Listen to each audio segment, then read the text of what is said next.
अस्सलामुअलैकुम जी, कैसे हैं आप सब लोग। उम्मीद है कि आप सब ठीक होंगे, अपनी फैमिली के साथ सेफ़ होंगे। अल्हम्दुलिल्लाह मैं भी बिल्कुल ठीक हूँ। आप सबकी दुआओं और सपोर्ट का बहुत बहुत शुक्रिया। तो आज बात होगी जी कि ईमान अक्सर ही अपनी वालदा के घर रहती हैं और वो आती जाती रहती हैं, ख़ुद चली जाती हैं, ख़ुद आ भी जाती हैं। लेकिन जी एक वीडियो मेरी नज़रों से गुज़री जिसमें पहले आंटी जी ने अपने बेटे को एक कॉल की जिसकी वीडियो बनाई गई। ठीक है? तो ज़रूरी नहीं होता कि हर एक चीज़ की वीडियो बनाई जाए, जिसमें वो लोगों को ये दिखा रही हैं कि वो बड़ी ही इमोशनल हो के रो के कि मैं बड़ी अच्छी सास हूँ, मैं बड़ी अच्छी दादी हूँ, मैं तो बहुत अच्छी हूँ, मैं तो अपनी बहू को घर में रखना चाहती हूँ, लेकिन मेरी बहू बहू है कि वो घर में टिकती नहीं है। मेरी बहू को घर में प्रॉब्लम्स हैं, वो खुश नहीं रहती। तो आज बात करेंगे कि ये ड्रामा जो बना के वीडियो बनाई गई रो धो के, इसके पीछे मकसद क्या था।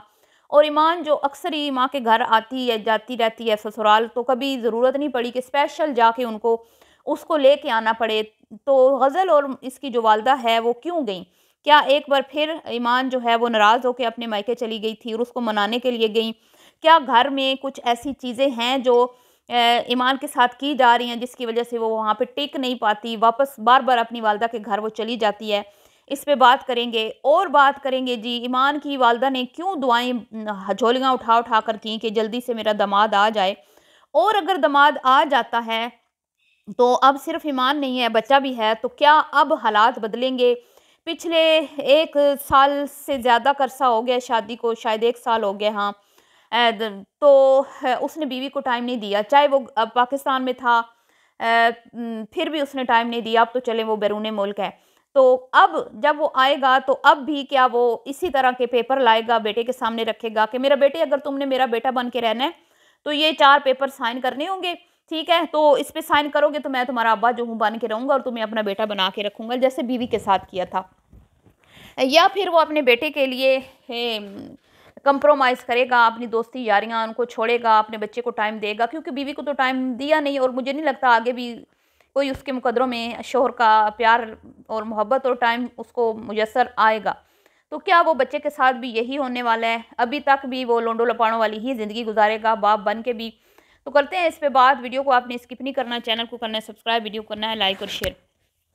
तो बहुत ज़्यादा आपकी रिक्वेस्ट थी कि इस पे बात करें। वैसे तो मैं वीडियो सिर्फ़ ईमान के लिए देखती थी।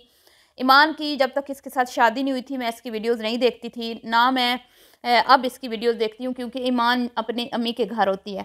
कभी-कभी आपकी फ़रमाइश पे मैं वीडियो देख लेती हूँ। लेकिन एक वीडियो मेरे नज़रों से जो गुज़री जिसमें आंटी जी जो हैं, जो मतलब जिनको रोने के लिए कोई एफ़र्ट नहीं लगाना पड़ती। बिल्कुल भी। हाँ, बस उनकी आँखों के अंदर आँसू हर वक़्त चौबीसों घंटे मौजूद रहते हैं और वो 1 सेकंड में ना अपनी आवाज़ भी बदल लेती है। मतलब उनकी आवाज़ में हर वक़्त ही वो एक होती है ममता छलक रही होती है और वो रोने वाले एक वो स्टाइल उनका 24 घंटे रहता है। चाहे वो मतलब कि रो ना भी रही हो ना, फिर भी उनके अब उनकी आदत ऐसी उनकी बन चुकी है ना कि वो बात भी करती हैं ना तो ऐसे दुखी होके, दुखी आत्मा की तरह, मतलब कि नॉर्मल कम-कम ही वो बात करती हैं। अगर आपने देखा हो तो। वो एक कॉल कर रही हैं जिस कॉल को पब्लिक करने की ज़रूरत नहीं थी, फिर भी वो कॉल पब्लिक की गई और क्यों की गई?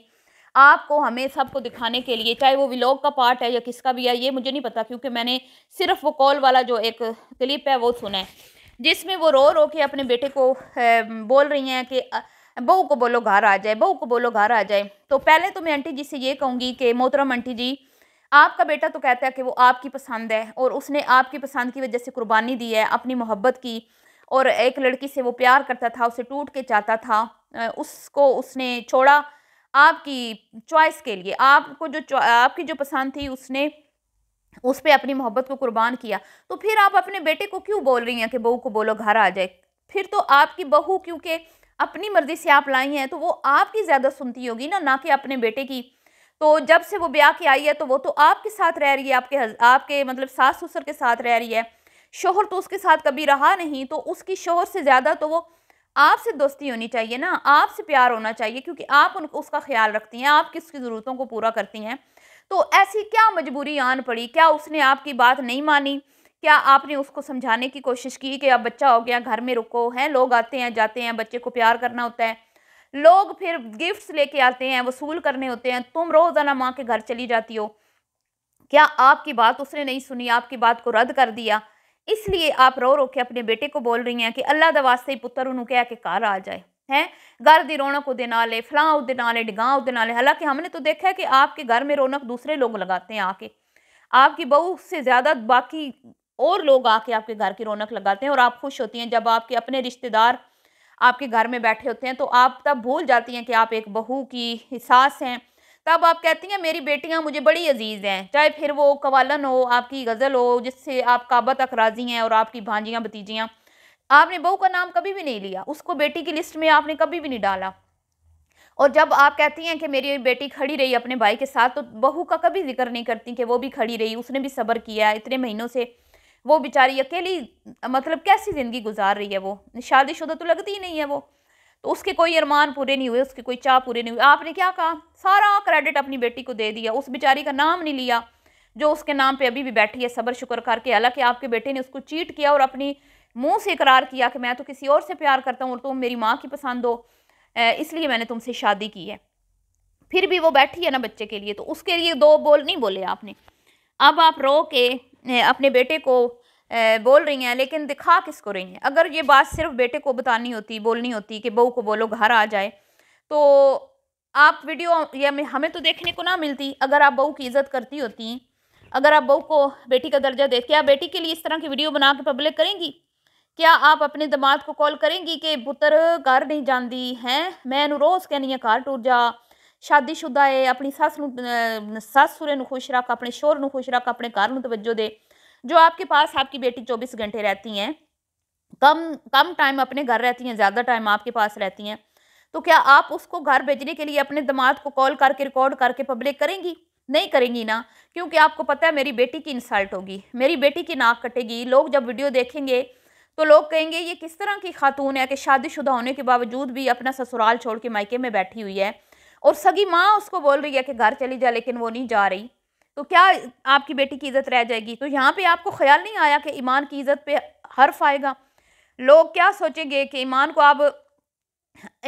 को आप क्या दिखाना चाहती हैं लोगों के सामने, कि वो एक ज़िद्दी लड़की है जो सास का कहना नहीं मानती, जो शौहर का कहना नहीं मानती, जो अपनी मर्ज़ी करती है। शादी के पहले दिन से वो अपने माँ के घर में है, दिल करता है तो आ जाती है, नहीं करता तो नहीं आती, अपनी मर्ज़ी की मालिक है, हमारे कंट्रोल में नहीं है, शौहर के कंट्रोल में नहीं है।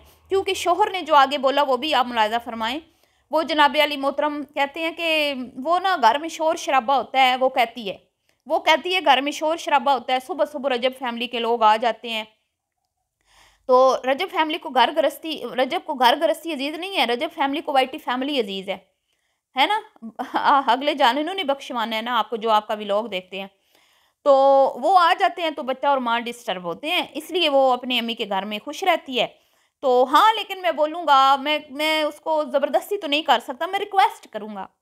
आप वही हैं ना जिन्होंने लाइव में बैठ के अपनी बीवी को तलाक की धमकियाँ दी थी, अपने साले को धमकियाँ दी थी, उसको बुरा भला बोला था। आपके जो बेनोई साहब हैं उन्होंने भी उनको तड़ियाँ लगाई थी एक टाइम पर टिकटॉक पे, जब बदमज़गी हुई थी आपस में। क्योंकि जितना आप उनकी रिस्पेक्ट करते हैं, उतना ही ज़ाहिर बात है आपके घर के दामाद भी उनकी रिस्पेक्ट करते हैं, तो वो भी उनको कोई इतना वो मतलब हल्का से ही समझते हैं, और वो कहते हैं कि भाई गाड़ी निकालो अपने भाई से कि अभी के अभी मैं उनके दिमाग ठिकाने लगा के आता हूँ। समझ आई है? तो ये आप लोग अचानक से कैसे अच्छे हो गए, इतने अच्छे कैसे बन गए आप लोग, कि आपने कहा कि नहीं जी वो मैं रिक्वेस्ट करूँगा, मैं उसको ज़बरदस्ती तो नहीं उस पर कर सकता। हाँ, मेरी तो रिक्वेस्ट ही है, फिर अगर मन जाती है तो ठीक है, नहीं मनती तो फिर कोई गल नहीं अम्मी जी, कोई गल नहीं, तुसी फिर इंज ही गुजारा करो। सामने से जो भट्ट साहब है उन्होंने ये कहा। तो मुझे अफ़सोस इस बात का नहीं है कि वो अपने बेटे को बोल रही हैं, कैमरा ऑफ कैमरा बेशक बोलें, शिकवे शिकायतें करें, बहू है आपकी बात नहीं मानती, बताएं बेटे को, हम नहीं कहते, क्योंकि ज़ाहिर बात है उन्होंने बेटे को ही बताना है और किसको बताना है। लेकिन कम से कम उसको पब्लिक में तो बदनाम मत करें ना, उसकी इज़्ज़त की कुछ तो लाज रखें। ठीक है, पहले आपने कहा सामान नहीं लेके आई वो कवालन ने, और फिर कवालन ने कहा कि हाथ का छाला बना के ससुराल वालों ने रखा हुआ है, कोई काम नहीं करने देते, यहाँ तक कि किसी मेहमान को गिलास पानी का नहीं देती। आप लोगों ने क्या क्या नहीं बोला, लेकिन फिर भी लोग उसको पसंद करते हैं, उससे प्यार करते हैं, और मजबूरन फिर आपको ही झुकना पड़ता है।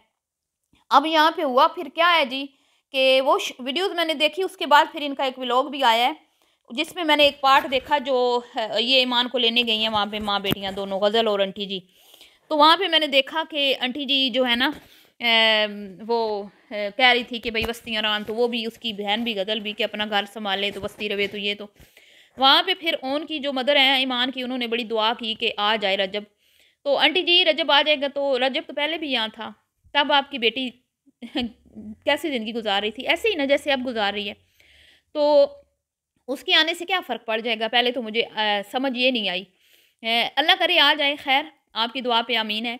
तो दूसरी बात ये कि अब वो अपने बेटे को भी पेपर देगा जैसे बीवी को दिए थे कि लोंडो लपाड़ों से मिलने से नहीं रोकना, घर के माहौल में तब्दीली नहीं लानी, ये नहीं करना, वो नहीं करना, ये मुझे नहीं बात पसंद, फलां फलां जो भी चार है उसने पेपर आगे रखे थे। क्या बेटे को भी शराइत पे ही एक्सेप्ट करेगा? क्या ऐसी ज़िंदगी चलती रहेगी? क्या तब्दीली आएगी बच्चे से मिलने के बाद या नहीं आएगी? इस बारे में मेरी जो राय है वो ये है कि मुझे नहीं लगता कि ये इंसान मतलब बदलेगा। ऐसे मैंने लोग देखे हैं, वो मरते दम तक नहीं बदलते, वो ऐसे ही रहते हैं। मतलब वो एक आज़ाद पंछी है, आवारा कह लें, माँ का बिगड़ा हुआ लाडला है, जो माँ को खुश करने के लिए कुछ चीज़ें कर लेता है, लेकिन खुद वो अंदर से राज़ी नहीं होता और वो इसके बदले में आज़ादी चाहता है कि माँ जो है वो मुझे घर में कैद ना करे। तो ये सब कुछ चल रहा है और मुझे नहीं लगता कि बच्चे से कोई भी फ़र्क पड़ेगा, उसने ऐसे ही रहना है। और अल्लाह ताला हिदायत दे, मैं यही दुआ कर सकती हूँ कि वो अपने बच्चे को टाइम दे, जिस तरह बीवी के साथ कर रहा है उसके साथ इस तरह ना करे, क्योंकि बच्चे बहुत ज़्यादा नाजुक होते हैं। ठीक है जी, तो ये था जी आज का रिएक्शन वीडियो। अगर आपको पसंद आई हो तो लाइक शेयर कर दीजिएगा, दुआओं में याद रखिएगा, ईमान के लिए बहुत सारी दुआएं करिएगा और उसके बच्चे के लिए। मिलती हूँ नेक्स्ट वीडियो में, अल्लाह हाफ़िज़।